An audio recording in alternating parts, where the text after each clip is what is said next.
Баршаңызға қайырлы күн, каналыма қош келдіңіздер. Бүгін сіздермен қара өрік тосабын жасайтын боламыз. Ол үшін қажет заттарды описание бөліміне жазып қалдыратын боламын.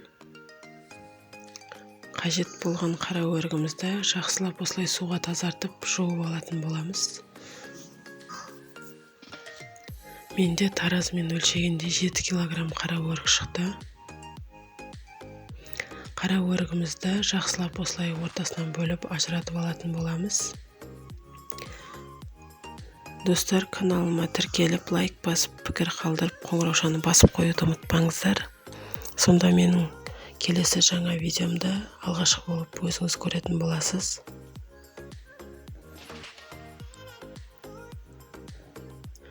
Мен 7 кг қара өрікке 6 кг құмшекер салдым.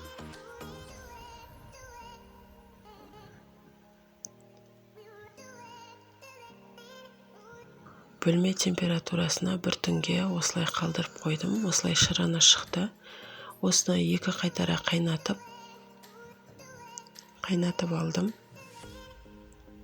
Сонан соң менде тосабымыз дайын болды. Оған қажетті банкаларымды жақсылап өңдеуден өткіздім.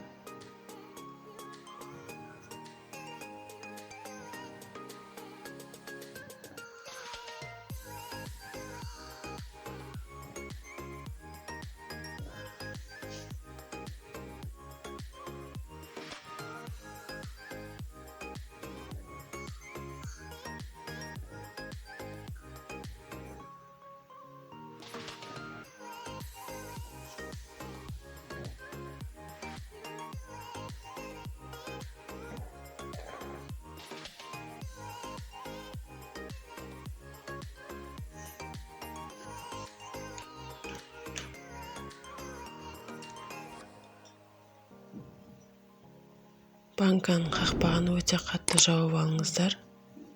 Мен сенімді болу үшін 2 қайтара бұрадым. Міне осындай бізде вареньеміз дайын болды. Қош сау болыңыздар.